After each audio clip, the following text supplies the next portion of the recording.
Hi friends, welcome to Edufocus online classes.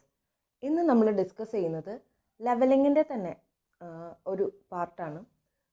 വളരെ important ആയിട്ടുള്ളൊരു ടോപ്പിക്സാണ് ഈ ഒരു സെക്ഷനിൽ നമ്മൾ കവർ ചെയ്യുന്നത്. പക്ഷേ പലപ്പോഴും നമ്മൾ ബി ടെക്കിനോ അല്ലെങ്കിൽ ഡിപ്ലോമയ്ക്കോ അല്ലെങ്കിൽ ഐ ടി ഐക്കോ ഒക്കെ പഠിക്കുമ്പോൾ നമ്മൾ അത്ര ഇമ്പോർട്ടൻസ് കൊടുക്കാതെ സ്കിപ്പ് ചെയ്തിരുന്ന ഒരു പോർഷനാണ്. ഇപ്പോൾ പി എസ് സിക്ക് പഠിക്കുകയാണെങ്കിൽ തന്നെയായാലും നമ്മൾ ഓരോ ബ്രാഞ്ച് ഓഫ് സർവേയിങ് ഒക്കെ ഡീറ്റെയിൽ ആയിട്ട് പഠിക്കുമ്പോൾ ഈ ഒരു ഭാഗത്തിന് അത്ര ഇമ്പോർട്ടൻസ് കൊടുക്കാറുണ്ടായിരുന്നില്ല. പക്ഷേ ഇപ്പോൾ ഒരു 2010 മുതലുള്ള ക്വസ്റ്റ്യൻ പേപ്പേഴ്സ് എടുത്ത് നോക്കുകയാണെങ്കിൽ തന്നെ ഒരു 10-30ഓളം ക്വസ്റ്റ്യൻസ് ഈ ഒരു ഭാഗത്ത് നിന്ന് മാത്രമായിട്ട് ചോദിച്ചിട്ടുണ്ട്. അപ്പോൾ അതിന് അത്രയും ഇമ്പോർട്ടൻസ് ഉണ്ട്. ഇപ്പോൾ ലാസ്റ്റ് നടന്ന എക്സാമുകളിൽ റിപ്പീറ്റ് ചെയ്ത് ഉള്ളിൽ നിന്ന് ഒരുപാട് ക്വസ്റ്റ്യൻസ് ഒക്കെ ചോദിച്ചിട്ടുണ്ട്. അപ്പോൾ നമ്മൾ ഈ ഒരു സെക്ഷൻ നന്നായിട്ട് തന്നെ മനസ്സിലാക്കിയിരിക്കണം. അതായത് നമ്മൾ സർവേയിങ്ങിൽ യൂസ് ചെയ്യുന്ന, അപ്പോൾ ലെവലിങ്ങിന് വേണ്ടി നമ്മൾ എടുക്കുന്ന ഇൻസ്ട്രുമെൻ്റാണ് ഡംബി ലെവൽ എന്ന് പറഞ്ഞു അല്ലേ. അതിൽ നമുക്ക് ഡംബി ലെവലിൻ്റെ മെയിനായിട്ടുള്ള പാർട്ട് എന്ന് പറയുന്നത് ടെലസ്കോപ്പാണ് അല്ലേ. ടെലസ്കോപ്പിൽ എന്തൊക്കെയാണ് അതിൽ നടക്കുന്ന ഫങ്ഷൻ, അല്ലെങ്കിൽ അതെങ്ങനെയാണ് അതിൻ്റെ നമുക്ക് വിസിബിൾ ആകുന്നത്, അതിനുള്ള ലെൻസ്, ഏതൊക്കെ ലെൻസാണ് അതിൽ യൂസ് ചെയ്തിരിക്കുന്നത്, അങ്ങനെ അതിനെ റിലേറ്റ് ചെയ്ത് ഒപ്റ്റിക്സ് എന്ന് പറഞ്ഞൊരു പോർഷനാണ് ഈ ഒരു സെക്ഷനിൽ നമ്മൾ കവർ ചെയ്യുന്നത്. ഇത് ഈ ഒരു വീഡിയോ എന്ന് പറയുന്നത് സെയിം തിയോഡലൈറ്റിൽ നമുക്ക് പഠിക്കാനുണ്ട്. അപ്പോൾ അതുകൊണ്ട് തന്നെ നമ്മൾ രണ്ട് സെക്ഷനിലെയും കമ്പൈൻ ചെയ്തിട്ടാണ് ഈ ഒരു വീഡിയോ നമ്മൾ എടുക്കുന്നത്. അപ്പോൾ ഈ ഒരു ഇതിൽ നിന്നും ഒരുപാട് ക്വസ്റ്റ്യൻസ് പി എസ് സി ചോദിച്ചു കണ്ടിട്ടുള്ളതുകൊണ്ട് ഇമ്പോർട്ടൻസ് ഉള്ളതാണ്. മസ്റ്റായിട്ടും അതിനെ വീണ്ടും വീണ്ടും കേട്ട്, നമുക്ക് അധികം പരിചയമില്ലാത്തൊരു പോർഷനാണ്. ഇപ്പോൾ ഇതിൽ നിന്നൊക്കെ ബി ടെക്കിന് അല്ലെങ്കിൽ ഡിപ്ലോമ ലെവലൊന്നും അധികം ക്വസ്റ്റ്യൻസ് വന്ന് കണ്ടിട്ടില്ല. അപ്പോൾ നമ്മളത് സ്കിപ്പ് ചെയ്ത് പഠിക്കുന്ന ഒരു പോർഷനാണ്. അപ്പോൾ അതിന് ഇപ്പോൾ നമ്മൾ പഠിക്കുമ്പോൾ കൂടുതൽ ഇമ്പോർട്ടൻസ് കൊടുത്തിട്ട് വേണം പഠിക്കാനായിട്ട്. അപ്പോൾ നമുക്ക് ഈ ഒപ്റ്റിക്സ് എന്ന് പറഞ്ഞ ഈ ഒരു സെക്ഷനിൽ ഡീറ്റെയിൽ ആയിട്ട് മനസ്സിലാക്കാം. ഫസ്റ്റ് തന്നെ നമുക്ക് ഒപ്റ്റിക്സിൽ ഏറ്റവും ഇമ്പോർട്ടൻ്റ്, ടെലസ്കോപ്പിൽ ഏറ്റവും ഇമ്പോർട്ടൻ്റ് ആയിട്ടുള്ള ഭാഗം എന്ന് പറയുന്നത് അതിൽ യൂസ് ചെയ്തിരിക്കുന്ന ലെൻസുകളാണ് അല്ലേ. ലെൻസ് എന്ന് പറഞ്ഞാൽ it is made of transparent material like glass or plastics. ഗ്ലാസ്സോ അല്ലെങ്കിൽ പ്ലാസ്റ്റിക്സോ ഒക്കെ പോലെയുള്ള ട്രാൻസ്പെറൻ്റ് ആയിട്ടുള്ളൊരു മെറ്റീരിയലാണ് ലെൻസ് എന്ന് പറയുന്നത്. ലെൻസിൻ്റെ പല യൂസുകളും ഇതൊക്കെ നമ്മൾ പഠിച്ചിട്ടുണ്ടല്ലേ. അപ്പോൾ ഇതിൻ്റെ പ്രത്യേകത എന്താ, ഫിഗറിൽ തന്നെ കാണുന്നുണ്ടല്ലേ. കോൺവെക്സ് ലെൻസും ഉണ്ട്, കോൺകേവ് ലെൻസും ഉണ്ട്. അതായത് അതിന് രണ്ട് ഫേസസും ലെൻസിൻ്റെ രണ്ട് ഫേസസും a part of a sphere ആണ് അല്ലേ. അതിൻ്റെ കർവ്ഡ് ആയിട്ടുള്ളൊരു ഷേപ്പാണ് ലെൻസുകൾക്ക് ഉണ്ടായിരിക്കുക. അപ്പോൾ മെയിനായിട്ടുള്ള നമ്മൾ ചെറിയ ക്ലാസ്സുകളിൽ തന്നെ പഠിച്ചിട്ടുള്ള ലെൻസുകൾ എന്ന് പറഞ്ഞാൽ കോൺവെക്സ് ലെൻസും കോൺകേവ് ലെൻസും ആണ്. അപ്പോൾ അതിൻ്റെ രണ്ട് സൈഡുകളും അല്ലെങ്കിൽ രണ്ട് ഫേസസുകളും പാർട്ട് ഓഫ് എ സ്ഫിയർ ആയിട്ടാണ് കൺസിഡർ ചെയ്യുന്നത്. ഇതിൽ ഇപ്പോൾ ഫസ്റ്റ് ഫിഗറിൽ ലൈറ്റ് റേസ് പാസ് ചെയ്യുന്നത് ലെൻസിൽ കൂടെ പാസ് ചെയ്യുമ്പോൾ അത് കൺവേർജിങ് ടു എ പോയിൻ്റ് അല്ലേ. ആ കൺവേർജ് ചെയ്ത് മീറ്റ് ചെയ്യുന്ന പോയിന്റിനെ നമ്മൾ ഫോക്കസ് എന്നാണ് പറയുക. ഓക്കെ, അപ്പോൾ ലെൻസിൻ്റെ ഒപ്റ്റിക്കൽ സെൻറ്ററിൽ നിന്ന് ആ ഫോക്കസിലേക്കുള്ള ഡിസ്റ്റൻസിനെ നമ്മൾ ഫോക്കൽ ലെങ്ത് എന്നും പറയും. ഓക്കെ, ഇതൊക്കെ നമ്മൾ ചെറിയ ക്ലാസ്സുകളിൽ പഠിച്ചിട്ടുണ്ട്. ഇപ്പോൾ കോൺവെക്സ് ലെൻസ് എന്ന് പറഞ്ഞാൽ കൺവേർജിങ് ടു ഓപ്പോസിറ്റ് സൈഡിലേക്കാണ് അല്ലേ ഇതാകുന്നത്. ഈ കോൺകേവ് ലെൻസ് കണ്ടോ, അതിൻ്റെ സർഫസ് നടുഭാഗം കുഴിഞ്ഞിട്ടും അറ്റം വലുതുമാണ് അല്ലേ. അപ്പോൾ അതിൽ പാസ് ചെയ്ത് പോകുന്നതിനേക്കാൾ, അതായത് സ്കാറ്റർ ചെയ്താണ് പോവുക, ഡൈവേർജ് ചെയ്തിട്ടാണ് പോവുക. അപ്പോൾ അതിന് ഡൈവേർജിങ് ലെൻസ് എന്നും നമ്മൾ അറിയപ്പെടും. അപ്പോൾ അതിൽ ഫോക്കസ് എങ്ങോട്ടാണ് വരിക, റിവേഴ്സ് ആണല്ലേ, റിവേഴ്സ് ഡയറക്ഷനിൽ അത് വന്ന് മീറ്റ് ചെയ്യുകയാണ്. അപ്പോൾ അതിനെയാണ് ഫോക്കസ് എന്ന് പറയുന്നത്, ഫോക്കസ് പോയിന്റ് എന്നൊക്കെ പറയുന്നത്. ഈ ഫോക്കസിൽ നിന്ന് ഒപ്റ്റിക്കൽ സെൻറ്ററിലേക്കുള്ള ഡിസ്റ്റൻസിനെയാണ് ഫോക്കൽ ലെങ്ത് എന്ന് പറയുന്നത്. അപ്പോൾ ഇത്രയൊക്കെയാണ് ലെൻസിൽ പഠിക്കാനുള്ളത്. ഇനി ടൈപ്സ് ഓഫ് ലെൻസ് ഉണ്ട്. ടൈപ്സ് ഓഫ് ലെൻസിൽ കോൺവെക്സ് ലെൻസും കോൺകേവ് ലെൻസും നമ്മൾ ഓൾറെഡി ഇപ്പോൾ തന്നെ ഡിസ്കസ് ചെയ്തു. ഇത് കൂടാതെ പല ടൈപ്പ് ലെൻസുകളുണ്ട്. പക്ഷേ സർവേയിൽ ടെലസ്കോപ്പിലേക്ക് നമുക്ക് ഇമ്പോർട്ടൻ്റ് ആയിട്ടുള്ള അല്ലെങ്കിൽ ടെലസ്കോപ്പിൽ നമുക്ക് ആവശ്യം വരുന്ന ലെൻസുകളുടെ പ്രത്യേകത കൂടി നമ്മൾ അറിഞ്ഞിരിക്കണം അല്ലേ. പ്ലാനോ കോൺവെക്സ് ലെൻസും ഉണ്ട്, പ്ലാനോ കോൺകേവ് ലെൻസും ഉണ്ട്. പ്ലാനോ കോൺവെക്സ് ലെൻസ് എന്ന് പറഞ്ഞാൽ അതാ ഫിഗറിൽ തന്നെ കാണുന്നുണ്ട്. അതായത് നമ്മൾ കോൺവെക്സ് എന്ന് പറയുമ്പോൾ അതിൻ്റെ ബോത്ത് ഫേസസ് എന്ന് പറയുന്നത് സ്ഫെറിക്കൽ ഷേപ്പ് ആയിരിക്കും. പക്ഷേ പ്ലാനോ കോൺവെക്സ് ലെൻസ് എന്ന് പറയുമ്പോൾ അതിൻ്റെ ഒരു ഫേസ് മാത്രമാണ് സ്ഫെറിക്കലായിട്ടുള്ള ഷേപ്പ് ഉണ്ടാവുള്ളൂ, മറ്റേ ഫേസ് പ്ലെയിൻ ആയിരിക്കും. അങ്ങനെ ഒരു ഫേസ് പ്ലെയിനും ഒരു ഫേസ് കോൺവെക്സും ആയിട്ടുള്ള ലെൻസിനെയാണ് നമ്മൾ പ്ലാനോ കോൺവെക്സ് ലെൻസ് എന്ന് പറയുന്നത്. സെയിം അതുപോലെ തന്നെയാണ് പ്ലാനോ കോൺകേവ് ലെൻസ് എന്ന് പറയുന്നത്. ഒരു സൈഡ് അല്ലെങ്കിൽ ഒരു ഫേസ് പ്ലെയിനും ഒരു സൈഡ് കോൺകേവ് ലെൻസിൻ്റെ ഫേസും, നടുഭാഗം കുഴിഞ്ഞിരിക്കുന്ന ഉള്ളിലേക്ക് ഇതായിട്ടിരിക്കുന്ന ലെൻസിനെയാണ് പ്ലാനോ കോൺകേവ് ലെൻസ് എന്ന് പറയുന്നത്. ഓക്കെ, അപ്പോൾ അതാ അതിൻ്റെ ഫിഗേഴ്സൊക്കെ കൃത്യമായിട്ട് കാണുന്നുണ്ട് അല്ലേ. അപ്പോൾ എന്താണെന്നുള്ളൊരു ഐഡിയ. ഇതിൻ്റെ യൂസ് വരുന്നത് മെയിനായിട്ട് നമുക്ക് തിയോഡലൈറ്റിലൊക്കെ യൂസ് ചെയ്യാനായിട്ടാണ്. ഇനി നമുക്ക് ടെലസ്കോപ്പിനെ കുറിച്ച് പഠിക്കുന്നതിന് മുൻപ് അതിൽ ടെലസ്കോപ്പിൽ വരാവുന്ന ഡിഫക്ട്സുകളെ കുറിച്ച് നമ്മൾ അറിയണം. ഈ ലെൻസുകളിൽ വരുന്ന ഡിഫക്ട്സ് ഏതൊക്കെയാണെന്ന് നമുക്ക് നോക്കാം. Spherical aberration, chromatic aberration, astigmatism, curvature of field, distortion. ഇതൊക്കെയാണ് ലെൻസിൽ ഉണ്ടാകുന്ന ഡിഫക്റ്റ് എന്ന് പറയുന്നത്. അപ്പോൾ ഈ ഡിഫക്റ്റുകളുടെ പ്രത്യേകത നമുക്ക് ഓൾറെഡി ചെറിയ ക്ലാസ്സുകളിൽ നമ്മൾ പഠിച്ചിട്ടുണ്ടല്ലോ. അസ്റ്റിഗ്മേഷനും കോമയൊക്കെ നമ്മൾ പഠിച്ചിട്ടുണ്ട്. പക്ഷേ ഈ സ്ഫെറിക്കൽ അബറേഷനും ക്രോമാറ്റിക് അബറേഷനും ഒന്നും നമുക്കറിയില്ല. അപ്പോൾ അതിനെക്കുറിച്ച് നമുക്ക് ഡീറ്റെയിൽ ആയിട്ട് മനസ്സിലാക്കാം. ഇതിൽ സ്ഫെറിക്കൽ അബറേഷനും ക്രോമാറ്റിക് അബറേഷനാണ് കുറിച്ചാണ് നമുക്ക് തിയോഡലൈറ്റ് പഠിക്കണമെങ്കിൽ നമ്മൾ അറിഞ്ഞിരിക്കേണ്ടത്. അപ്പോൾ അതിനെക്കുറിച്ചൊരു ഡീറ്റെയിൽ ആയിട്ട് ഞാൻ പറഞ്ഞുതരാം. സ്ഫെറിക്കൽ അബറേഷൻ എന്ന് പറഞ്ഞു കഴിഞ്ഞാൽ it is the deviation of the ray of light when unequally refracted by a lens. നമ്മളിപ്പോൾ പഠിച്ചു ഒരു കോൺവെക്സ് ലെൻസിലോ അല്ലെങ്കിൽ ഒരു കോൺകേവ് ലെൻസിലോ അതിൽ പാസ് ചെയ്യുന്ന റേസ് ഒരു പോയിന്റിൽ മീറ്റ് ചെയ്യുമെന്ന് പറഞ്ഞു അല്ലേ. അതിനെ നമ്മൾ എന്താ വിളിച്ചത്? ഫോക്കസ് എന്ന് വിളിച്ചു. അപ്പോൾ ആ ഫോക്കസ് എന്ന് പറഞ്ഞ പോയിന്റിലേക്ക് മീറ്റ് ചെയ്യുന്നത് എല്ലാ റേസും ഒരേപോലെ മീറ്റ് ചെയ്യുന്നതാണ് നമ്മൾ പഠിച്ചത്. പക്ഷേ ഈ ഒരു കേസിൽ സ്ഫെറിക്കൽ അബറേഷനുള്ള കേസിൽ നമുക്കറിയാം, ഇപ്പോൾ ലെൻസിൻ്റെ പ്രത്യേകത എന്താ? സ്ഫെറിക്കൽ ഷേപ്പാണ്. അപ്പോൾ ഏറ്റവും എല്ലാം ഒരേ പോയിന്റിൽ കൂടെ മാത്രമല്ല നമ്മുടെ ലൈറ്റ് റേസ് പാസ് ചെയ്യുന്നത്, അതിൻ്റെ എല്ലാ പോർഷനിൽ കൂടെ ലൈറ്റ് റേസ് പാസ് ചെയ്യുക. അപ്പോൾ ടോപ്പ് അല്ലെങ്കിൽ ബോട്ടത്തിൽ വരുന്ന റേസ് പെട്ടെന്ന് തന്നെ ഫോക്കൽ ലെങ്ത് കുറവായിരിക്കും, അതിലേക്ക് പെട്ടെന്ന് തന്നെ മീറ്റ് ചെയ്യും. പക്ഷേ സെൻറ്ററിൽ കൂടെ പോകുന്നത് കുറച്ച് കഴിഞ്ഞിട്ടാണ് അത് മീറ്റ് ചെയ്യുക. അപ്പോൾ ഈ എല്ലാ പോയിൻറ്റ്സും ആ സ്ഫെറിക്കൽ ഷേപ്പ് കൊണ്ട് അതിന് മീറ്റ് ചെയ്യാനായിട്ട് വേരിയേഷൻസ് സംഭവിക്കാം. അപ്പോൾ അങ്ങനെ ഡിഫറെൻ്റ് ആയിട്ടുള്ള പോയിൻറ്റ്സിൽ അത് മീറ്റ് ചെയ്യുന്നതിനെയാണ് സ്ഫെറിക്കൽ അബറേഷൻ എന്ന് പറയുന്നത്. ഓക്കെ, അപ്പോൾ deviation of the ray of light when unequally refracted by a lens. മനസ്സിലായോ? ഇനി ഇതിൽ മീറ്റ് ചെയ്യുമ്പോൾ ഒരു പോയിന്റിലല്ല, ഒരു ഫോക്കസ് എന്ന് പറഞ്ഞ പോയിന്റിലല്ല, സെപ്പറേറ്റ് ആയിട്ടുള്ള പോയിന്റിലാണ് മീറ്റ് ചെയ്യുന്നതെന്ന് പറഞ്ഞു. അപ്പോൾ നമുക്ക് അതിൽ കൂടെ ആ ലെൻസിൽ കൂടെ ഉള്ളൊരു വിഷൻ എന്ന് പറയുന്നത് ഇൻഡിസ്റ്റിങ്ക്റ്റ് ആയിട്ടുള്ള ഒരു ഇമേജ് ആയിരിക്കും ആ ഒബ്ജക്റ്റിൻ്റെ നമുക്ക് കിട്ടുക. നമ്മളിപ്പോൾ ഈ ലെൻസ് യൂസ് ചെയ്തിട്ട് നമ്മളൊരു ഒബ്ജക്റ്റിനെ നോക്കുകയാണെന്നുണ്ടെങ്കിൽ ഇൻഡിസ്റ്റിങ്ക്റ്റ് ആയിട്ടുള്ള ഇമേജ് ആയിരിക്കും നമുക്ക് കിട്ടുക. ഓക്കെ, അപ്പോൾ ദാ ഫിഗറിൽ തന്നെ കാണുന്നുണ്ടല്ലേ സ്ഫെറിക്കൽ അബറേഷൻ എന്ന് പറയുന്നത്.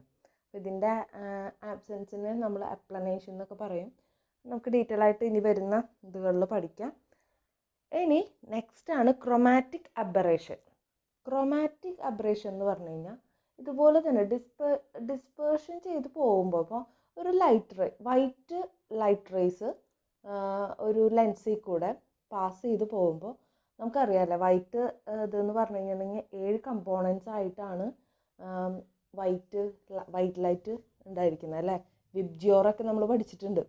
അപ്പോൾ ഇത് ലെൻസിൽ കൂടെ പാസ് ചെയ്യുമ്പോൾ ഇങ്ങനെ വിബ്ജിയോറായിട്ട് 7 കമ്പോണൻസ് ആയിട്ട് അത് സ്പ്ലിറ്റായി പോകാം, ഡിസ്പേഴ്സ് ആയി പോവുക. ഓക്കെ, അതിനെയാണ് ഈ ക്രോമാറ്റിക് അബറേഷൻ എന്ന് പറയുന്നത്. ഓക്കെ, അപ്പോൾ നമുക്ക് ഫിഗറിൽ കാണുന്നുണ്ട്, വൈറ്റ് ലൈറ്റ് കോൺവെക്സ് ലെൻസിൽ കൂടെ അല്ലെങ്കിൽ കോൺകേവ് ലെൻസിൽ കൂടെ പാസ് ചെയ്യുമ്പോൾ അത് ഓരോ കമ്പോണൻസ് ആയിട്ട് വിബ്ജിയോർ എന്ന് പറഞ്ഞാൽ 7 നിറങ്ങളായിട്ട് അത് സെപ്പറേറ്റ് ആയി പോകാം, സ്കാറ്റർ ആയി പോവുക. അതിനെയാണ് ക്രോമാറ്റിക് അബറേഷൻ എന്ന് പറയുന്നത്. അപ്പോൾ ഇതിൽ കണ്ടോ, ബ്ലൂവിന് വേവ് ലെങ്ത്ത് പെട്ടെന്ന് തന്നെ മീറ്റ് ചെയ്തു, റെഡ് കുറച്ചും കൂടി വൈകിയാണ് മീറ്റ് ചെയ്തത് അല്ലേ. അപ്പോൾ ഇതുപോലുള്ള വേരിയേഷൻസൊക്കെ അതിൽ സംഭവിക്കാം. അപ്പോൾ ഇതിന് നമുക്കൊരു സൊല്യൂഷൻ എന്ന് പറഞ്ഞു വേണം അതിനുള്ളൊരു വഴി പറയുന്നത്, നമ്മൾ കോമ്പൗണ്ട് ലെൻസ് യൂസ് ചെയ്യാം. കോമ്പൗണ്ട് ലെൻസ് എന്ന് പറഞ്ഞാൽ ക്രോമാറ്റിക് ലെൻസ്, കോമ്പൗണ്ട് ലെൻസ് ആയിട്ടുള്ള ഒരു ക്രോമാറ്റിക് ലെൻസ് യൂസ് ചെയ്ത് കഴിഞ്ഞ് കഴിഞ്ഞാൽ ഈ ഡിഫക്റ്റിനെ പ്രിവെൻറ്റ് ചെയ്യാനായിട്ട് പറ്റും. ഈ ക്രോമാറ്റിക് ലെൻസ് എന്ന് പറഞ്ഞാൽ അതെങ്ങനെയാണ് മാനുഫാക്ചർ ചെയ്തേക്കുന്നതെന്ന് വെച്ചാൽ കോൺവെക്സ് ലെൻസും കോൺകേവ് ലെൻസും കൂടി ചേർന്നിട്ടുള്ള ഒരു ലെൻസാണ് ക്രോമാറ്റിക് ലെൻസ് എന്ന് പറയുന്നത്. ഓക്കെ, ഈ കോൺവെക്സ് ലെൻസ് മാനുഫാക്ചർ ചെയ്തേക്കുന്നത് ഹാർഡ് ക്രൗൺ ഗ്ലാസ് യൂസ് ചെയ്തിട്ടാണ്. കോൺകേവ് ലെൻസ് മാനുഫാക്ചർ ചെയ്തിരിക്കുന്നത് ഫ്ലിൻറ്റ് ഗ്ലാസ് യൂസ് ചെയ്തിട്ടാണ്.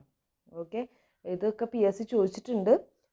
പിന്നെ ക്രോമാറ്റിക് അബറേഷനിൽ നിന്ന് ക്വസ്റ്റ്യൻ വന്നിട്ടുണ്ട്, എന്താണ് അതിൻ്റെ സംഭവിക്കണതെന്ന് ചോദിച്ചിട്ട്. അതായത് വൈറ്റ് ലൈറ്റ്സ് അതിൻ്റെ കമ്പോണൻസ് ആയിട്ട് സ്പ്ലിറ്റായി പോകുന്നതിനെയാണ് നമ്മൾ ക്രോമാറ്റിക് അബറേഷൻ എന്നൊക്കെ പറയുന്നതെന്ന് പറഞ്ഞു അല്ലേ. അതിൽ നിന്നൊക്കെ PSC ക്വസ്റ്റ്യൻ വന്നിട്ടുണ്ട്.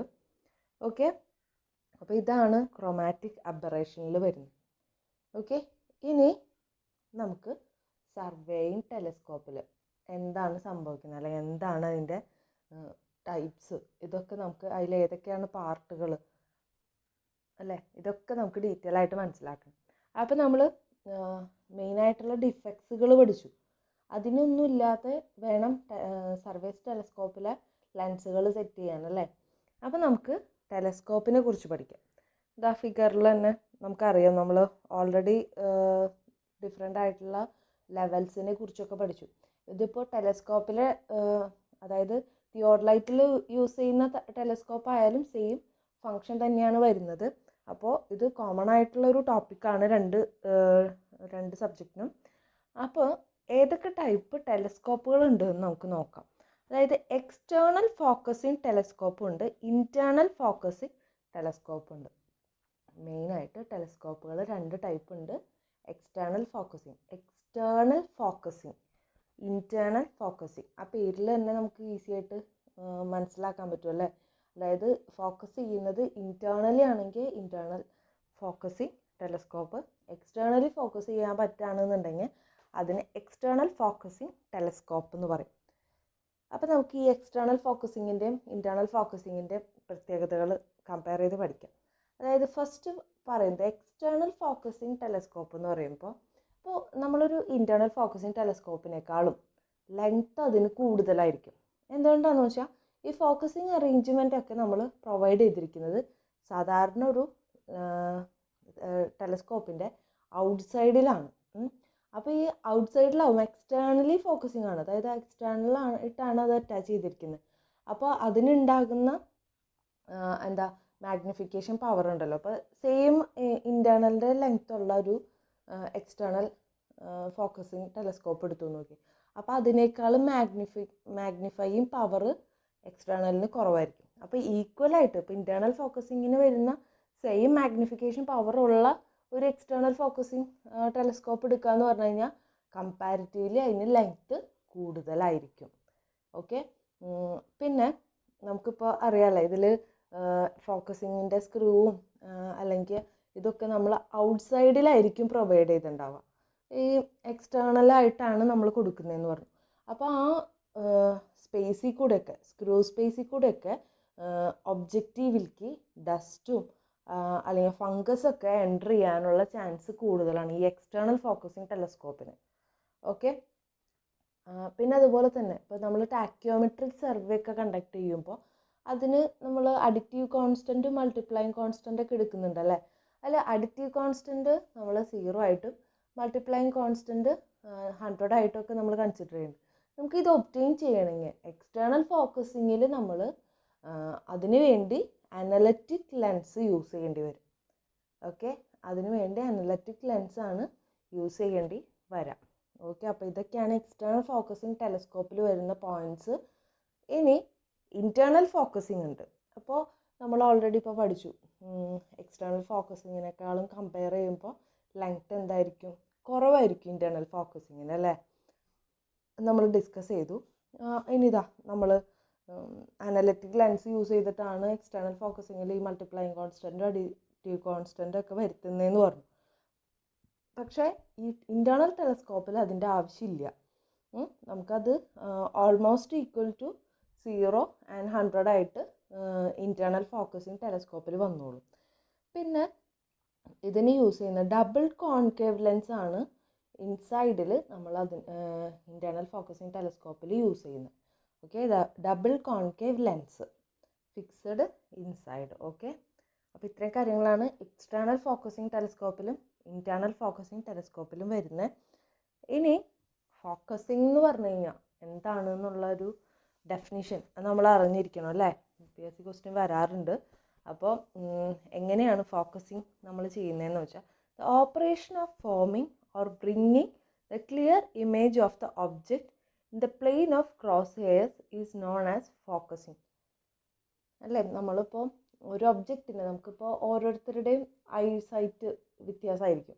അതുപോലെ തന്നെ ഒരുപാട് ഇപ്പോൾ അടുത്തിരിക്കുന്ന ഒരു ഒബ്ജക്റ്റ് പോലെയല്ല അകലെ ഇരിക്കുന്ന ഒരു ഒബ്ജക്റ്റ്, അതിനെ നമുക്ക് കാണണം എന്നുണ്ടെങ്കിൽ അതിനനുസരിച്ച് നമ്മൾ ഫോക്കസ് ചെയ്ത് നമുക്ക് കറക്റ്റായിട്ട് വിസിബിൾ ആവുന്ന രീതിയിൽ കൊണ്ടുവരേണ്ടി വരും അല്ലേ. അപ്പോൾ ആ ഒരു പ്രോസസ്സിനെയാണ് നമ്മൾ ഫോക്കസിങ് എന്നതുകൊണ്ട് ഉദ്ദേശിക്കുന്നത്. ഫോക്കസിങ് നമുക്ക് ടെലസ്കോപ്പിൽ 2 രീതിയിൽ ചെയ്യാൻ പറ്റും. അതായത് നമ്മളുടെ ഐയുടെ സൈറ്റ് അനുസരിച്ചിട്ട് അതിനെ സെറ്റ് ചെയ്യാം, ടെലസ്കോപ്പിനെ സെറ്റ് ചെയ്യാം. ഇനി അതുകൂടാതെ ഫോക്കസിങ് ദ ഒബ്ജക്റ്റീവിനെ ഫോക്കസ് ചെയ്തിട്ട്, അതായത് ഒബ്ജക്റ്റീവിനെന്ന് വെച്ചാൽ ഒരുപാട് അടുത്തിരിക്കുന്ന ഒരു ഒബ്ജക്റ്റോ അല്ലെങ്കിൽ അകലെ ഇരിക്കുന്ന ഒബ്ജക്റ്റോ ഒരുപോലെ നമുക്ക് ഫോക്കസ് ചെയ്താൽ കാണാൻ പറ്റില്ല. അപ്പോൾ അതിന് ഡിഫറെൻ്റ് ആയിട്ട് നമ്മൾ ഫോക്കസ് ചെയ്ത് അതിനെ വിസിബിൾ ആക്കുന്ന പ്രൊസീജിയറാണ് ഫോക്കസിങ് ദ ഒബ്ജക്റ്റീവിൽ വരുന്നത്. ഓക്കെ, ഇനി ഈ ഫോക്കസിങ്ങിന് കൃത്യമായിട്ട് നമ്മൾ ചെയ്തില്ല എന്നുണ്ടെങ്കിൽ നമുക്ക് ഉണ്ടാകുന്ന ഒരു എററാണ് പാരലാക്സ് എറർ. അതായത് പാരലാക്സ് എറർ എന്ന് പറയുമ്പോൾ an apparent movement of the object with respect to cross ഹെയർസിന് ഒരു അപ്പാരൻറ്റ് മൂവ്മെൻറ്റ് ഉണ്ടാവാം. അതായത് ക്രോസ് ഹെയർസിൽ നമ്മളിപ്പോൾ ഒരു കറക്റ്റായിട്ടൊരു ക്രോസ് ഹെയർ കാണുന്നത് ഒരു അപ്പാരൻറ്റ് മൂവ്മെൻറ്റ് കൊണ്ട് അതിന് ഡബിൾ ലൈനായിട്ട് നമുക്ക് തോന്നാം. അതിനെയാണ് പാരലാക്സ് എറർ എന്ന് പറയുന്നത്. ഇത് PSC സ്ഥിരം ക്വസ്റ്റ്യൻ ആണ്, ഇമ്പോർട്ടൻ്റ് ആണ്. അപ്പോൾ ആ ഡെഫിനേഷൻ കാണുമ്പോൾ തന്നെ നമുക്ക് പാരലാക്സ് എറർ ആണെന്ന് ഐഡൻറ്റിഫൈ ചെയ്യാനായിട്ട് പറ്റണം. ഇത് നമുക്ക് എങ്ങനെ എലിമിനേറ്റ് ചെയ്യാമെന്ന് പറയുന്നത്, നമ്മൾ നന്നായിട്ട് ഫോക്കസിങ് കറക്റ്റായിട്ട് ചെയ്ത് കഴിഞ്ഞ് കഴിഞ്ഞാൽ നമുക്ക് ആ എററിനെ ഒഴിവാക്കാനായിട്ട് പറ്റും. ഓക്കെ, അപ്പോൾ പാരലാക്സ് എറർ ഇമ്പോർട്ടൻ്റ് ആണ്. An apparent movement of the object with respect to cross hairs. Okay, eliminate ചെയ്യാനായിട്ട് ഫോക്കസിങ് പ്രോപ്പറായിട്ട് ചെയ്താൽ മതി. ഇനി പാർട്സ് ഓഫ് ടെലസ്കോപ്പിൽ ഇതാ ഫിഗറിൽ തന്നെ നമുക്ക് ഒരുപാട് പാർട്സ് കാണുന്നുണ്ട് അല്ലേ. അപ്പോൾ അതിൽ മെയിനായിട്ടുള്ള 4 പാർട്സാണ് ഇവിടെ കൊടുത്തിരിക്കുന്നത്. അതിൽ ഇതാ നമ്മൾ ഐ പീസ് കൊടുത്തേക്കുന്നതുണ്ടോ, ഈ ഒരു ഡയറക്ഷനിൽ നിന്ന് നമ്മൾ ഒരു ഒബ്ജക്റ്റിനെ വ്യൂ ചെയ്യും അല്ലേ. അപ്പോൾ അതിൽ ഐ പീസ് കൊടുത്തിട്ടുണ്ട്, അതിൻ്റെ തൊട്ട് ഫ്രണ്ടിലായിട്ട് ഡയഗ്രം കൊടുത്തിട്ടുണ്ട്, അതിൻ്റെ തൊട്ട് ഫ്രണ്ടിലായിട്ട് ഫോക്കസിങ് സ്ക്രൂ കൊടുത്തിട്ടുണ്ട്. ദെൻ ലോഞ്ചിറ്റ്യൂഡിനൽ ബബിള് നമ്മൾക്ക് ലെവലിംഗ് ചെയ്യാൻ വേണ്ടിയിട്ട് അല്ലേ, ബബിൾസിൻ്റെ കാര്യങ്ങളൊക്കെ നമ്മൾ പഠിച്ചു. ദെൻ ക്രോസ് ബബിള് കൊടുത്തിട്ടുണ്ട്, ക്രോസ് ബബിൾ ഉണ്ട്. ദെൻ ഒരു ഷെയ്ഡ് കൊടുത്തിട്ടുണ്ട്. ഷെയ്ഡിൻ്റെ ഫ്രണ്ടിൽ ഒബ്ജക്റ്റ് ഗ്ലാസ് അല്ലെങ്കിൽ ഒബ്ജക്റ്റീവ് നമ്മൾ കൊടുത്തിട്ടുണ്ട്. ഓക്കെ, അപ്പോൾ ഇത്രയാണ് മെയിനായിട്ട് വരുന്നത്. അതിൻ്റെ താഴെ സർക്കുലർ കോമ്പസ് ഉണ്ട്, ട്രൈ ബാച്ച് ഉണ്ട്, ഫുഡ് സ്ക്രൂസ് ഉണ്ട്. ഫുഡ് സ്ക്രൂസ് ഒക്കെ എന്തിനാണ് നമ്മൾ കൊടുക്കുന്നത്, ലെവലിംഗ്, ഫൈനലായിട്ടുള്ള ലെവലിംഗ് ആ ലെവൽസിൽ മൈന്യൂട്ടായിട്ടുള്ള ലെവലിങ്സ് ഒക്കെ സെറ്റ് ചെയ്യാൻ വേണ്ടിയിട്ടാണ് ഫുഡ് സ്ക്രൂസ് ഒക്കെ നമ്മൾ കൊടുക്കുന്നത്. ആ ടെമ്പററി അഡ്ജസ്റ്റ്മെൻറ്റിൽ നമ്മൾ പഠിക്കുന്നുണ്ട്. ഇനി പിന്നെ ലെവലിംഗ് ഹെഡ് ഉണ്ട്, അതിനെ നമ്മൾ ട്രിവറ്റ് എന്നാണ് പറയുന്നത്. ദെൻ അത് എവിടേക്കാണ് നമ്മൾ ഫിക്സ് ചെയ്തിട്ടുണ്ടാവുക? ട്രിപ്പോഡ് സ്റ്റാൻഡുമൊക്കെ ആയിരിക്കും അല്ലേ. അപ്പോൾ ഇത്രയുമാണ് അതിൻ്റെ മെയിനായിട്ടുള്ള പാർട്സ്. അതിൽ ടെലസ്കോപ്പിൽ മാത്രം വരുന്ന ഇമ്പോർട്ടൻ്റ് ആയിട്ടുള്ള പാർട്സ് എന്ന് പറയുന്നത് ഒബ്ജക്റ്റീവ് ഉണ്ട്, ഐ പീസ് ഉണ്ട്, ഡയഫ്രം ഉണ്ട്, and body and focusing device ഉണ്ട്. ഓക്കെ, അപ്പോൾ ഇത്രയാണ് പാർട്സ് ഓഫ് ടെലിസ്കോപ്പിൽ വരുന്നത്. നമുക്ക് അതിനെക്കുറിച്ച് ഡീറ്റെയിൽ ആയിട്ട് തന്നെ പഠിക്കാം. ഫസ്റ്റ് വരുന്നത് ഒബ്ജക്റ്റീവ്. ഒബ്ജക്റ്റീവ് ഗ്ലാസ് അല്ലെങ്കിൽ ഒബ്ജക്റ്റ് ഗ്ലാസ് എന്നൊക്കെ പറയുന്നത് objective is invariably A compound lens consisting of. Objective എന്ന് പറഞ്ഞാൽ നമ്മളിപ്പോൾ ഒരു ലെൻസാണ് നമ്മളവിടെ കൊടുക്കുന്നതെന്ന് പറഞ്ഞാൽ അതിനെ ഫോക്കസ് ചെയ്തിട്ട് നമുക്ക് വ്യൂ ചെയ്യാൻ പറ്റുന്ന രീതിയിലാക്കും എന്നൊക്കെ നമ്മൾ പറഞ്ഞു. അപ്പോൾ അത് അവിടെ കൊടുത്തിരിക്കുന്ന ലെൻസ് എന്ന് പറയുന്നത് കോമ്പൗണ്ട് ലെൻസാണ്. കോമ്പൗണ്ട് ലെൻസ് അത് എങ്ങനെയുള്ള കോമ്പൗണ്ട് ലെൻസാണ്? ഫ്രണ്ടിൽ ഇതാ ക്രൗൺ ഗ്ലാസ് യൂസ് ചെയ്തിട്ട് ഒരു ഡബിൾ കോൺവെക്സ് ലെൻസാണ്. ഫ്രണ്ടിൽ ഇതാ ഫിഗറിൽ തന്നെ കാണുന്നുണ്ട്. ഫ്രണ്ടിൽ ക്രൗൺ ഗ്ലാസ് യൂസ് ചെയ്തിട്ട് ഒരു ഡബിൾ കോൺവെക്സ് ലെൻസ്. ഇനി ബാക്കിൽ ഫ്ലിൻറ്റ് ഗ്ലാസ് യൂസ് ചെയ്തിട്ട് നമ്മളൊരു കോൺകാവോ കോൺവെക്സ് ലെൻസാണ് കൊടുത്തിട്ടുള്ളത്. ഓക്കെ, അങ്ങനെയാണ് ഒരു കോമ്പൗണ്ട് ലെൻസ് ഫോം ചെയ്തിരിക്കുന്നത്. അപ്പോൾ ഈ കോമ്പൗണ്ട് ലെൻസിനെ നമ്മൾ വിളിക്കുന്നത് എക്രോമാറ്റിക് ലെൻസ് എന്നാണ്. Okay, achromatic lens. എക്രോമാറ്റിക് ലെൻസിൻ്റെ പ്രത്യേകത എന്തായിരിക്കും? ഈ ഒരു ഒബ്ജക്റ്റ് ഗ്ലാസ് കൊടുക്കുന്നതുകൊണ്ട് അതിന് സ്ഫെരിക്കൽ അബ്രേഷനും ക്രോമാറ്റിക് അബ്രേഷനും എലിമിനേറ്റ് ചെയ്യാനായിട്ട് പറ്റും. ഇപ്പം നമ്മൾ സ്ഫെരിക്കൽ അബ്രേഷൻ എന്താണെന്നും ക്രോമാറ്റിക് അബ്രേഷൻ എന്താണെന്നൊക്കെ പഠിച്ചു അല്ലേ. അപ്പോൾ ഇതുപോലെ ഡിസ്പേഴ്സായി പോവാത്തോ അല്ലെങ്കിൽ ഒരു പോയിന്റിലേക്ക് കോൺസെൻട്രേറ്റ് ചെയ്ത് കാണാനൊക്കെ വേണ്ടിയിട്ട് നമുക്ക് ഈസി ആയിട്ട് പറ്റും. ഈ സ്ഫെരിക്കൽ അബ്രേഷനോ ക്രോമാറ്റിക് അബ്രേഷനോ ഒന്നും അഫക്റ്റ് ചെയ്യില്ല. ഓക്കെ, അതാണ് ഒബ്ജക്റ്റീവ്സിൽ വരുന്ന മെയിനായിട്ടുള്ള പോയിൻറ്റ്സ്. അപ്പോൾ ഏതാണ് കോമ്പൗണ്ട് ലെൻസ്? അതിൻ്റെ പേര് എക്രോമാറ്റിക് ലെൻസ് ആണ്. അത് എന്തുകൊണ്ടാണ് മെയ്ഡ് ചെയ്തേക്കുന്നതെന്ന് വെച്ചാൽ ഫ്രണ്ടിൽ ഡബിൾ കോൺവെക്സ് ലെൻസ്, അത് ക്രൗൺ ഗ്ലാസ് ആണ് യൂസ് ചെയ്തേക്കുന്നത്. ബാക്കിൽ കോൺകാവോ കോൺവെക്സ് ലെൻസ് ആണ്, അത് ഫ്ലിൻറ്റ് ഗ്ലാസ് യൂസ് ചെയ്തിട്ടാണ് മാനുഫാക്ചർ ചെയ്തിരിക്കുന്നത്. അപ്പോൾ ഇതിന് സ്ഫെരിക്കൽ അബറേഷനോ ക്രോമാറ്റിക് അബറേഷനോ ഒന്നും ഉണ്ടാകില്ല. അതിനൊക്കെ എലിമിനേറ്റ് ചെയ്തിട്ടുണ്ടാവും ഈ ഒബ്ജക്റ്റീവ് ഗ്ലാസ്സിൽ. ഓക്കെ, ഇത്രയും കാര്യങ്ങൾ ഇമ്പോർട്ടൻ്റ് ആണ്. ഇനി നെക്സ്റ്റ് വരുന്നത് ഐ പീസ്. ഐ പീസ് എന്ന് പറയുമ്പോൾ the main function of eyepiece is to magnify the diaphragm. നമ്മളിപ്പോൾ ഡയഫ്രം നോക്കുമ്പോൾ അതിൽ എന്താ കൃത്യമായിട്ട് ഇപ്പോൾ കാണുന്നതിനെ നമുക്ക് കുറച്ചും കൂടി ക്ലിയർ ആയിട്ട് മാഗ്നിഫൈ ചെയ്ത് കാണാൻ വേണ്ടിയിട്ട് നമ്മൾ യൂസ് ചെയ്യുന്നതാണ് ഐ പീസ് എന്ന് പറയുന്നത്. ഇതാ പല ടൈപ്പ് ഐ പീസുകളുണ്ട്. റാംസ്ഡൻ ഐ പീസ് ഉണ്ട്, ഹൈജൻസ് ഐ പീസ് ഉണ്ട്. അത് നോൺ ഇറക്റ്റിംഗ് ടൈപ്പ് ഐ പീസാണ്. ദെൻ ഇറക്റ്റിംഗ് ഐ പീസ് ഉണ്ട്, ഡയഗണൽ ഐ പീസ് ഉണ്ട്. ഇനി ഇതിൻ്റെ ഓരോന്നിൻ്റെ പ്രത്യേകതകൾ നമുക്ക് പഠിക്കാം. ഫസ്റ്റ് വൺ റാംസ്ഡൻ ഐ പീസ് അല്ലേ. അതിൽ റാംസ്ഡൻ ഐ പീസ് എന്ന് പറഞ്ഞാൽ മോസ്റ്റ് ആയിട്ടുള്ള സർവേയിങ് ടെലസ്കോപ്പിലൊക്കെ കോമൺ ആയിട്ട് നമ്മൾ യൂസ് ചെയ്യുന്നതാണ്. ഇതിൽ രണ്ട് പ്ലാനോ കോൺവെക്സ് ലെൻസസ് യൂസ് ചെയ്തിട്ടാണ് നമ്മൾ ഈ റാംസ്ഡൻ ഐ പീസ് മാനുഫാക്ചർ ചെയ്തേക്കുന്നത്. അതിലിതാ കണ്ടോ, അത് തമ്മിലുള്ള ഫോക്കൽ ലെങ്ത് എന്ന് പറയുന്നത് 2/3 ഓഫ് ഫോക്കൽ ലെങ്ത് ആണ് അതിൻ്റെ ഡിസ്റ്റൻസ് വരുന്നത്. 2/3 ഓഫ് ഫോക്കൽ ലെങ്ത് ആണ് ഡിസ്റ്റൻസ് വരുന്നത്. അത് തമ്മിലുള്ള മാർക്കിംഗ് ഫസ്റ്റത്തെ ഫിഗറിൽ കണ്ടോ, നമ്മൾ വ്യൂ ചെയ്യുന്നതിനെ ഇതായിട്ട് തൊട്ട് ഫ്രണ്ടിലായിട്ട് എന്താ രണ്ട് പ്ലാനോ കോൺവെക്സ് ലെൻസാണ് യൂസ് ചെയ്തിരിക്കുന്നത്. അപ്പോൾ ആ ലെൻസുകൾ തമ്മിലുള്ള ഡിസ്റ്റൻസ് കൊടുത്തിരിക്കുന്നത് 2/3 ഓഫ് ദ ഫോക്കൽ ലെങ്ത് ആണ്. ഇതിൽ also known as positive or non erecting eyepiece. Non erecting ആയിട്ടുള്ള ഐ പീസ് എന്നും ഇത് അറിയപ്പെടും. പിന്നെ ഇതിൻ്റെ പ്രത്യേകത ഇപ്പോൾ ഇൻവേർട്ടഡ് ആയിട്ടുള്ള ഇമേജ് ആണ് ഫോം ചെയ്യുന്നത്. അപ്പോൾ എന്താ ഒബ്സർവറിന് ഇതിൽ നിന്ന് അപ്പിയർ ചെയ്യുമ്പോൾ ഇൻവേർട്ടഡ് ആയിട്ടുള്ള ഒരു ഇമേജ് ആയിരിക്കും നമുക്ക് വ്യൂ ചെയ്യാൻ പറ്റുക. ഓക്കെ, അപ്പോൾ അതൊക്കെയാണ് റാംസ്റ്റൺ ഐ പീസിൻ്റെ മെയിനായിട്ടുള്ള പ്രത്യേകതകൾ. ഇനി അതുപോലെ തന്നെ നമുക്ക് നെക്സ്റ്റ് വരുന്നത് ഹൈജൻസ് ഐ പീസ്. ഇത് നമ്മളങ്ങനെ കോമൺ ആയിട്ട് അഡോപ്റ്റ് ചെയ്യുന്നതല്ല. ഇതിൻ്റെയും പ്രത്യേകത ഇപ്പോൾ ഇതിലും സെയിം തന്നെ അല്ലേ, 2 പ്ലാനോ കോൺവെക്സ് ലെൻസുകളാണ് നമ്മൾ യൂസ് ചെയ്തിരിക്കുന്നത്. അതിൻ്റെ സ്പേസിങ് അല്ലെങ്കിൽ അതിൻ്റെ ഡിസ്റ്റൻസ് എന്ന് പറയുന്നത് 2/3 ഓഫ് ദ ഫോക്കൽ ലെങ്ത് ആണ് നമ്മൾ പ്രൊവൈഡ് ചെയ്തിരിക്കുന്നത്.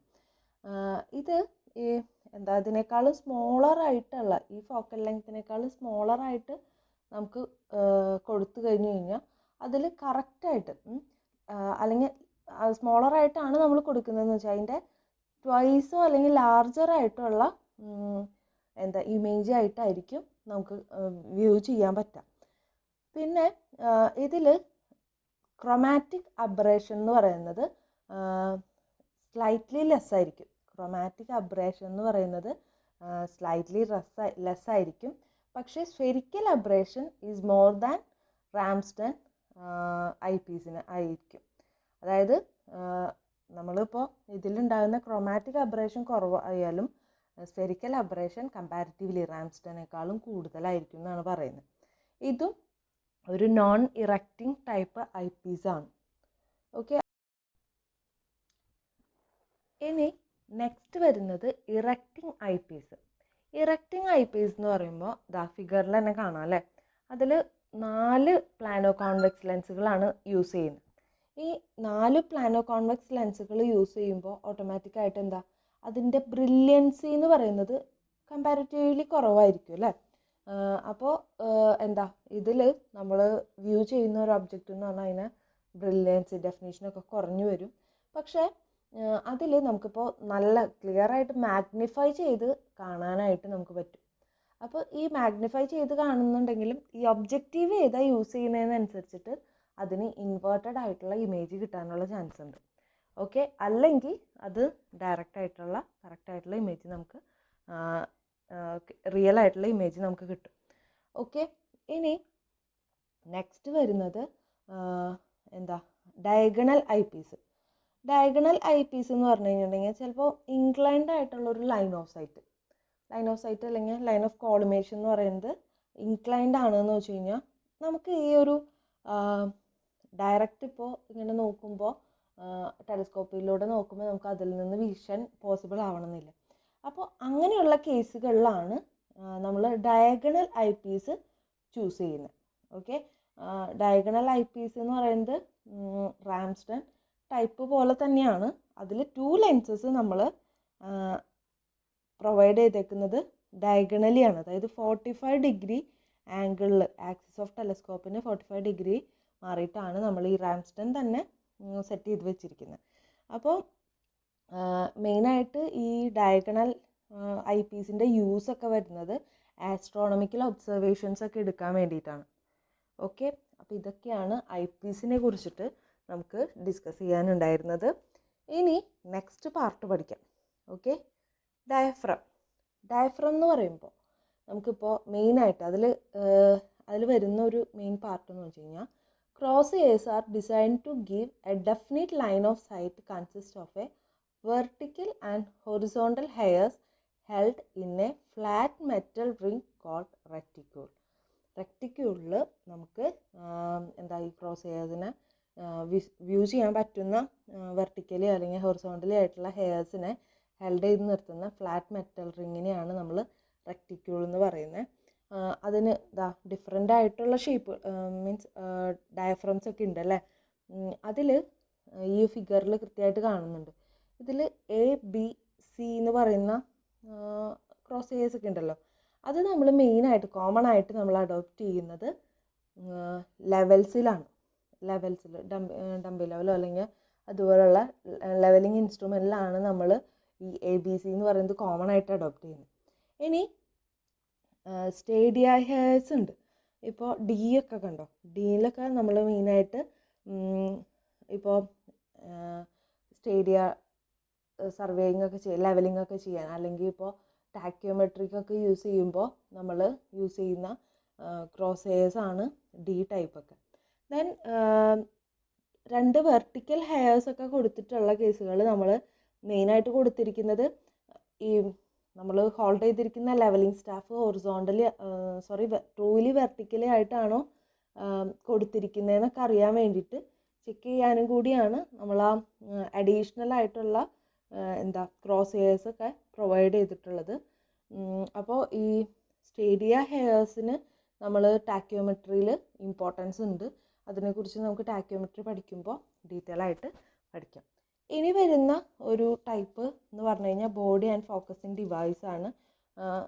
ടെലസ്കോപ്പിൻ്റെ സ്ട്രക്ചർ ബാക്കിയുള്ള സ്ട്രക്ചർ അല്ലേ. അപ്പോൾ അതിൽ എക്സ്റ്റേണൽ ഫോക്കസിങ് ടെലസ്കോപ്പിനും ഇൻറ്റേർണൽ ഫോക്കസിങ് ടെലസ്കോപ്പിനും ഡിഫറെൻ്റ് ആയിരിക്കും അല്ലേ.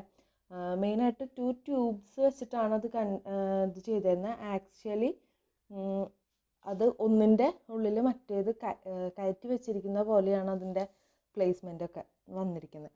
ഓക്കെ, അപ്പോൾ അത്രയും കാര്യങ്ങളാണ്. അതിൽ നിന്നും PSC അത്ര ഇമ്പോർട്ടൻസ് കൊടുത്ത് ക്വസ്റ്റ്യനൊന്നും വന്നിട്ടില്ല. ഇനി നെക്സ്റ്റ് പഠിക്കാനുള്ളത് ഒപ്റ്റിക്കൽ ക്യാരക്ടറിസ്റ്റിക്സ് അല്ലെങ്കിൽ ക്വാളിറ്റി ഓഫ് എ ലെൻസ് എന്തൊക്കെയാണെന്ന് നമ്മൾ അറിഞ്ഞിരിക്കണം. അപ്പോൾ അതിൽ നമ്മളിപ്പോൾ അപ്ലനേഷൻ എന്ന് പറഞ്ഞു. ഫസ്റ്റത്തെ ഒപ്റ്റിക്കൽ ക്യാരക്ടറിസ്റ്റിക്സ് പറയുന്നത് അപ്ലനേഷൻ എന്ന് പറഞ്ഞാൽ നമ്മൾ സ്ഫെറിക്കൽ അബ്രേഷൻ പഠിച്ചപ്പോൾ തന്നെ ഞാൻ പറഞ്ഞിരുന്നു അല്ലേ. ആബ്സെൻസ് ഓഫ് സ്ഫെറിക്കൽ അബ്രേഷനെയാണ് നമ്മൾ അപ്ലനേഷൻ എന്ന് പറയുന്നത്.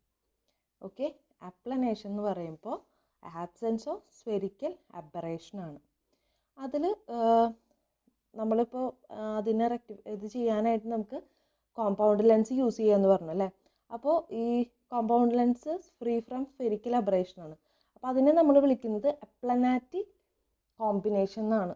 ഓക്കെ, അപ്ലനാറ്റിക് കോമ്പിനേഷൻ എന്നാണ് നമ്മൾ കോമ്പൗണ്ട് ലെൻസിനൊക്കെ വിളിക്കുന്നത്. അപ്പോൾ അപ്ലനേഷൻ എന്താണെന്നുള്ളത് PSC ക്വസ്റ്റ്യൻ വന്നിട്ടുണ്ട്. ഇനി എക്രോമാറ്റിസം ഇതുപോലെ തന്നെ it is the absence of chromatic aberration. Chromatic അബറേഷൻ്റെ ആബ്സെൻസിനെയാണ് എക്രോമാറ്റിസം എന്ന് നമ്മൾ പറയുന്നത്. ഓക്കെ, അപ്പോൾ കോമ്പൗണ്ട് ലെൻസ് നമ്മൾ യൂസ് ചെയ്യുന്ന കോമ്പൗണ്ട് ലെൻസ് എന്ന് പറഞ്ഞാൽ ഫ്രീ ഫ്രം ക്രൊമാറ്റിക് അബറേഷൻ ആണല്ലേ. അപ്പോൾ അതിനും നമ്മൾ വിളിക്കുന്നത് അക്രോമാറ്റിക് കോമ്പിനേഷൻ എന്നാണ്. ഓക്കെ, ഇനി നെക്സ്റ്റ് വൺ ഈ ഡെഫിനിഷൻ്റെ 2 പ്രാവശ്യം ഇപ്പോൾ 2019 ലാസ്റ്റ് നടന്ന 2 എക്സാമുകൾക്ക് ഈ ഒരു ഭാഗത്ത് നിന്ന് ക്വസ്റ്റ്യൻ വന്നിട്ടുണ്ടായിരുന്നു. അപ്പോൾ അത്രയ്ക്ക് ഇമ്പോർട്ടൻ്റ് ആണ്. ഇതെന്ന് പറഞ്ഞു കഴിഞ്ഞാൽ it is the capacity to produce sharp image produce ചെയ്യാനുള്ള കപ്പാസിറ്റിനെയാണ് ഡെഫിനിഷൻ എന്ന് നമ്മൾ പറയുന്നത്. ക്വസ്റ്റ്യൻ വന്നത് അതല്ല, നെക്സ്റ്റ് സെൻറ്റൻസ് ആണ് ക്വസ്റ്റ്യൻ വന്നത്. This resolving power of a telescope is the power to form distinguishable image of the object separated by a small angular distances and it wholly depends upon definition. Small angular distances distortions ഒക്കെ എന്തിനെ depend ചെയ്യുന്നതെന്ന് ചോദിച്ചിട്ടാണ് last നടന്ന PWD 3rd grade എക്സാമിന് question വന്നത്. അപ്പോൾ important ആണ്. 2 പ്രാവശ്യം ഇതിൽ നിന്നും ക്വസ്റ്റ്യൻ വന്നിട്ടുണ്ട് സെയിം തന്നെ. അപ്പോൾ ഇമ്പോർട്ടൻ്റ് ആണ് കേട്ടോ. ഇനി next illumination or brightness. Illumination അല്ലെങ്കിൽ ബ്രൈറ്റ്നെസ് എന്ന് പറഞ്ഞാൽ അതിൻ്റെ ഇമേജിൻ്റെ ബ്രൈറ്റ്നെസ്സിനെ അല്ലേ, ഇമേജിൻ്റെ മാഗ്നിഫൈയിങ് പവർ അല്ലെങ്കിൽ അതിന് ബ്രൈറ്റായിട്ട് കാണാനുള്ള കഴിവിനെയാണ് നമ്മൾ ഇല്ലുമിനേഷൻ എന്ന് പറയുന്നത്.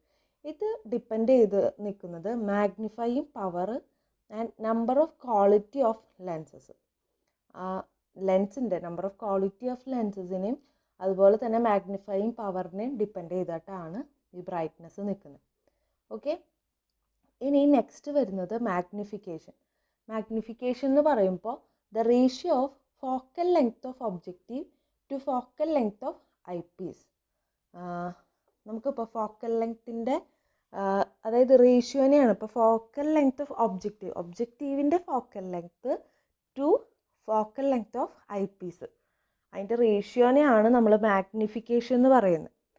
ഓക്കെ, ഇനി last one size of field എന്ന് പറയുമ്പോൾ wall circular area seen at one time through the telescope. നമ്മളിപ്പോൾ സൈസ് ഓഫ് ഫീൽഡ് എന്ന് പറഞ്ഞാൽ നമ്മളിപ്പോൾ ഒരു ഗ്ലാസ്സിൽ കൂടെ അല്ലെങ്കിൽ ടെലസ്കോപ്പിൽ കൂടെ നമ്മൾ നോക്കുമ്പോൾ അതിൻ്റെ നമുക്ക് കാണാൻ പറ്റുന്ന സൈസ് ഓഫ് ഫീൽഡ് അല്ലേ, ചുറ്റും എത്രത്തോളം സർക്കുലർ ഏരിയ നമുക്ക് വ്യൂ ചെയ്യാൻ പറ്റുന്നുണ്ട് എന്നുള്ളതാണ് സൈസ് ഓഫ് ഫീൽഡിൽ വരുന്നത്. ഓക്കെ, അപ്പോൾ ഇതൊക്കെയാണ് ഒപ്റ്റിക്കൽ ക്യാരക്ടറിസ്റ്റിക്സ് വരുന്നത്. ഇതിൽ നിന്ന് PSC ക്വസ്റ്റ്യൻ വന്നിട്ടുണ്ട്. ഇപ്പോൾ ഈ അടുത്ത് നടന്ന എക്സാമുകളിലാണ് ഏറ്റവും കൂടുതൽ ചോദിച്ചു കണ്ടിട്ടുള്ളത്. അപ്പോൾ ഇമ്പോർട്ടൻ്റ് ആണ്, എല്ലാം ഡീറ്റെയിൽ ആയിട്ട് തന്നെ മനസ്സിലാക്കി പഠിക്കുക.